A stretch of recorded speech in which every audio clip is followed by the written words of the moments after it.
지수가 올라가도 계속해가지고 금투세 이슈가 부각이 되기 시작하면 여전히 자금들이 이탈을 하고 있고, 오늘도 제가 여의도 쪽의 매니저들이나 아는 사람들 통해 가지고 좀 체크를 해보면 사모가 됐던 뭐 일반 펀드가 됐던 환매가 많다고 하는 것 같아요. 그거는 결국은 금투세 이슈 때문에 결국 우리 국장에서 빠져서 미국장으로 지금 넘어가려고 하는 자금들 수요가 많다라는 것을 또 반증하고 있다라는 거죠.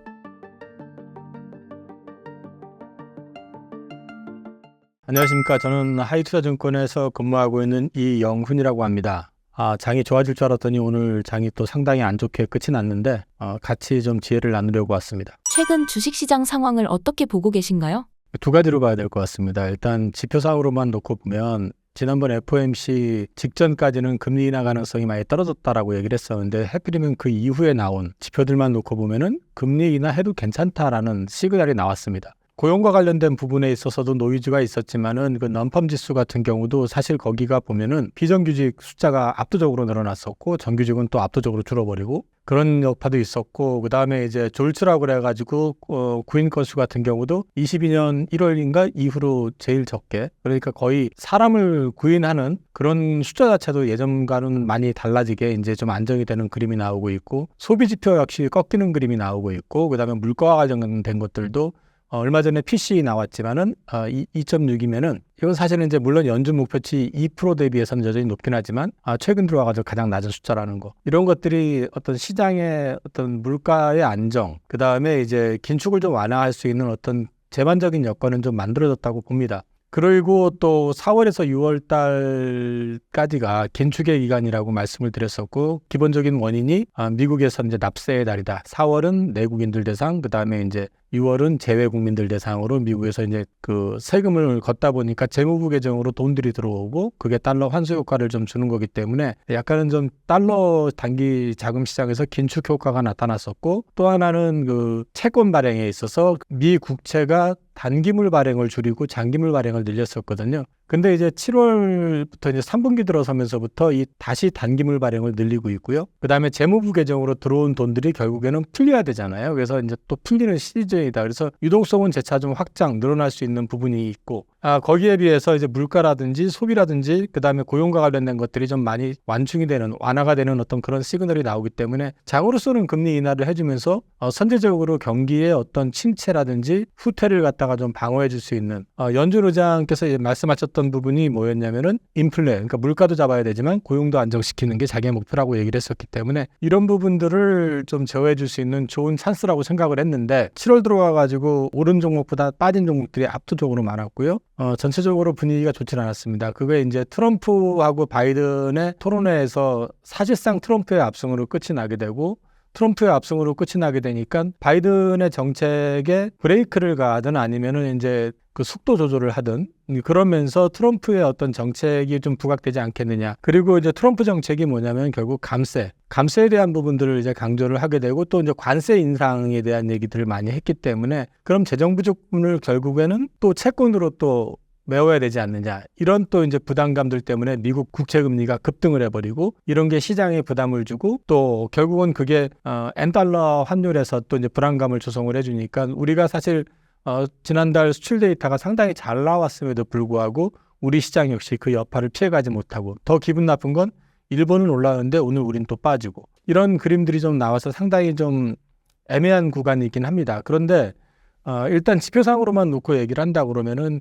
그동안에 얘기했었던 거는 배드 이즈 굿이었잖아요. 그러니까 고용이라든지 소비라든지 물가 이런 것들이 좀 안정이 떨어지는 어떤 모습이 나왔을 때 연준에서는 금리 인하를 해가면서 좀 확장 정책을 필 것이고, 이게 어떤 시장에 긍정적인 영향을 줄 거다라는 기대감을 좀 많이 표출을 했었다 그러면 이 부분이 약간 흔들리는 그런 느낌을 주는 느낌이에요. 근데 이제 기본적인 제 개인적인 생각은 3분기는 앞서 말씀드렸지만은 지표상으로 봤을 때, 또는 달러 시장을 놓고 봤을 때 긴축 쪽보다는 확장의 어떤 시즌이라는 측면에서 봤을 때 그렇게 나쁠 것 같지는 않다.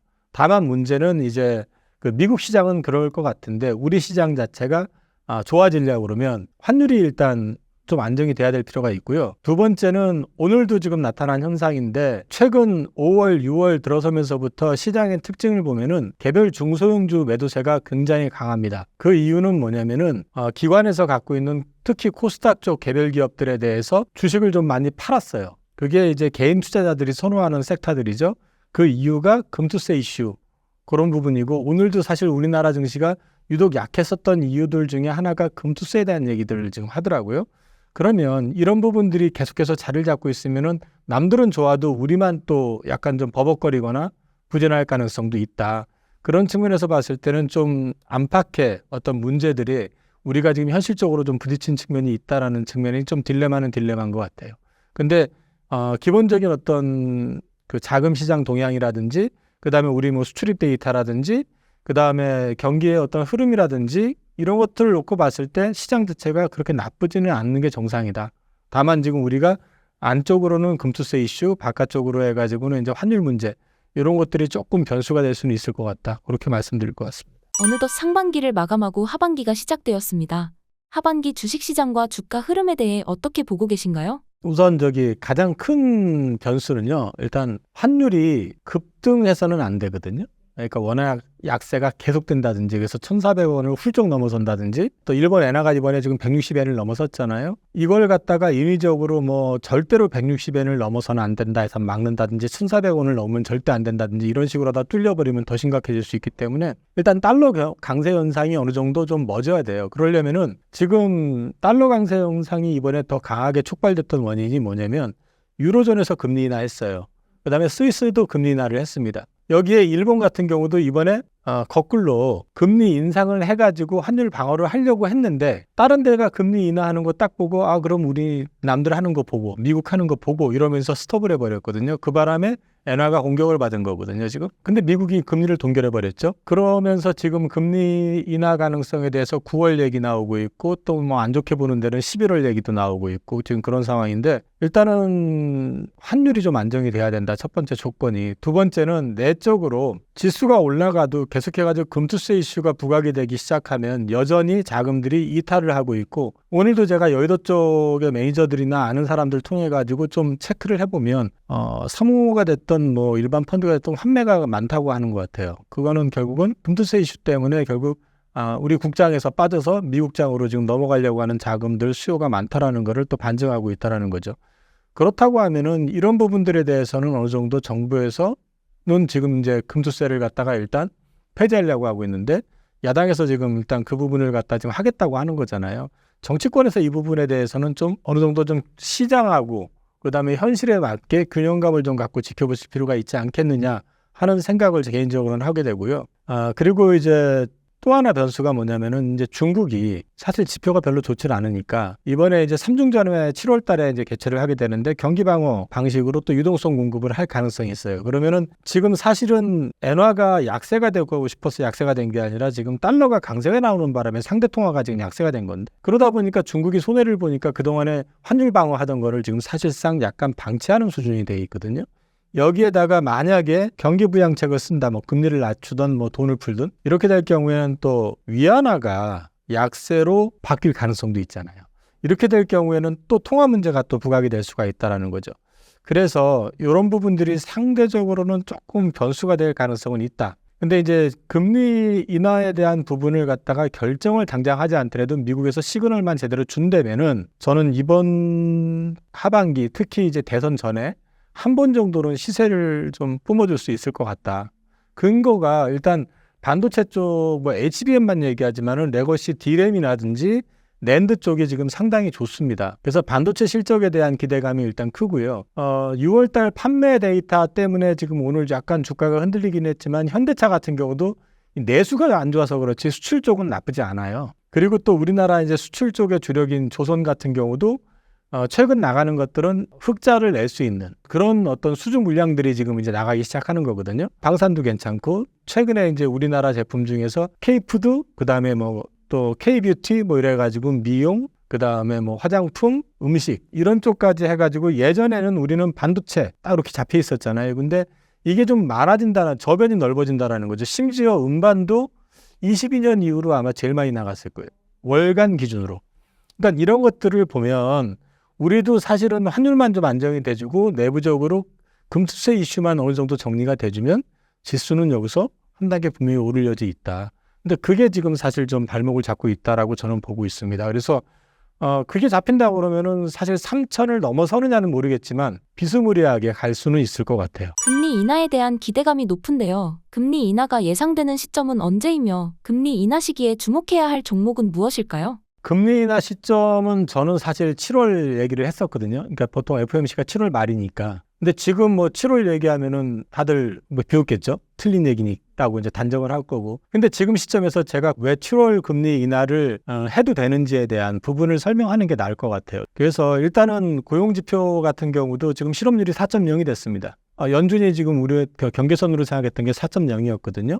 근데 계속 고용은 늘었다고 그러는데 실업률이 지금 4.0까지 올라왔어요. 그럼 데이터에 뭔가 문제가 있었다는 얘기죠. 그리고 아마 7월 달에 그 비농업 고용자 수, 난팜 지수라고 하는 게 발표가 나면 거기에 아마 6월 달에 이제 갑자기 급격히 늘어서 가지고 시장을 좀 헷갈리게 만들었던 부분들이 어느 정도는 좀 풀리지 않을까 보고 있고, 소비 지표 꺾였고요. PMI라든지 이런 것들도 꺾이는 그림이고, 그다음에 지금 PC 같은 경우도 낮게 나왔죠.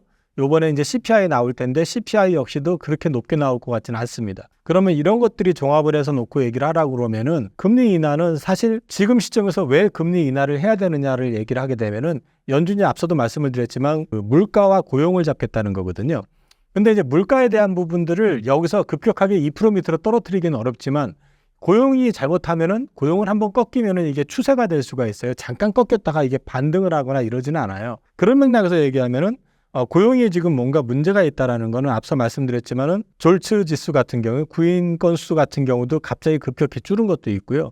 그 다음에 이제 고용의 질 자체도 떨어지게 되니까 소비의 질, 여력이라든지 이런 것들도 굉장히 떨어지게 되잖아요. 비정규직이 숫자가 크게 늘어나게 되면은 쓰던 거를 줄일 수밖에 없는 상황이잖아요.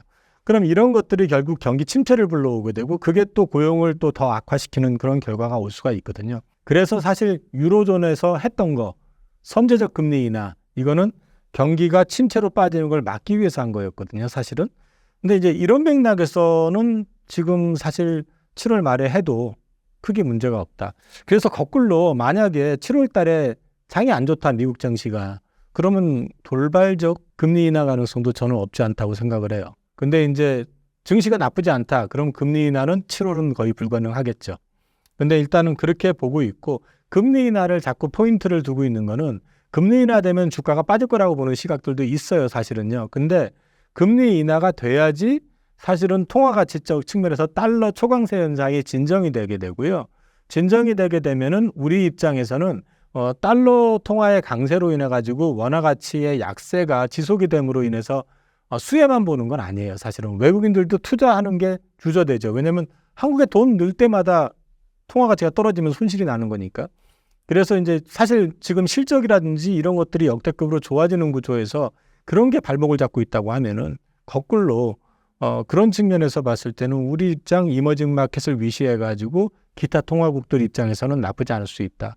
그래서 저는 금리 인하가 너무 늦게 진행되지만 않았으면 좋겠다라는 게 개인적인 생각입니다. 하반기에는 금리 인하가 진행될 것으로 보이는데요. 금리 인하 시기에 주목해 볼 만한 섹터는 무엇일까요? 우선은 바이오죠. 제가 우스갯소리로 다른 방송에서 그런 얘기했어요. 이번 미국 대선 토론을 보면서 누가 되든 바이오는 무조건 된다. 두 분 다 뭐 연세가 좀 심하게 얘기하면은 그렇잖아요. 바이든 대통령 보면은 뭔가 좀 걱정이 되는 그런 부분도 있고, 또 트럼프 역시 마찬가지로 예전에 트럼프 같아 보이지는 않기 때문에 고령화에 대한 이슈도 있지만은 대통령들의 어떤 모습을 보니까 그냥 바이오 섹터. 자, 그동안에는 비만 뭐 이런 쪽, 뒤에 그다음에 이제 비만 당뇨 쪽이 좋았었다 그러면 암은 뭐 기본 베이스였고 뇌질환 쪽도 뭐 봐야 되지 않겠느냐, 그런 생각도 좀 해봤고, 그다음에 이제 트럼프는 항상 강조하는 게 약가인하잖아요. 그러면은 그쪽과 관련돼 가지고 오늘 삼성바이오로직스인가 그게 주식이 급등을 했는데 그런 쪽 관련한 주식들도 관심을 가질 수 있겠다. 그래서 바이오 섹터는 첫 번째 바이오 섹터가 주목을 받으려고 하면은 제일 먼저 뭐가 있어야 되냐면 금리 부분이 피크아웃이 돼야 돼요. 두 번째는 금리만 피크아웃이 되면 되는 게 아니라 주도주가 나와야 돼요. 시장을 끌고 갈 수 있는. 근데 지금 글로벌 시장에서도 주도주가 있지만 우리 국내 시장에서도 지금 시장을 리딩하는 바이오 종목들이 꽤 되죠. 그것들도 이제 옛날에는 뭐 이슈, 루머, 테마 이런 식으로 움직였다면 이번에는 구체적인 결과물을 가지고 지금 시장을 끌고 가고 있기 때문에 이런 부분들은 좀 기대해 볼 수 있을 것 같다라는 게 이제 개인적인 생각이고요. 두 번째로 봐야 되는 거는 사실 근데 이거는 조금 애매할 수 있어요. 이제 전기차도 봐야 된다. 왜냐하면 전기차도 결국은 자동차 쪽이 그 할부가 많으니까 이제 할부 금리를 감안해서 보면 금리가 떨어지게 되면은 자동차 쪽도 좀 잘 팔리지 않겠느냐라고 볼 수 있지만 이거는 경기하고 맞물려서 봐야 돼요. 너무 늦게 금리 인하를 해가지고 경기가 부러져 버리면 경기가 부러져 가지고 경기가 급격히 후퇴하는데 자동차가 잘 팔릴 일은 없잖아요. 그게 전기차가 됐든 뭐가 됐든 간에. 그래서 이제 이거는 그래서 금리 인하라는 게 너무 늦게 되면 안 된다라는 얘기고 정상적으로 금리 인하가 어떤 방어적인 측면에서 먼저 이루어진다라는 전제를 놓고 얘기하면은 전기차 섹터도 도움이 될 수 있다. 자동차 섹터죠. 구체적으로 그쪽도 도움이 될 수 있다라는 측면에서 말씀을 드릴 수 있고 또 하나 지금 시장에서 완전히 내팽겨쳐진 섹터가 뭐냐면 그린 에너지 섹터입니다.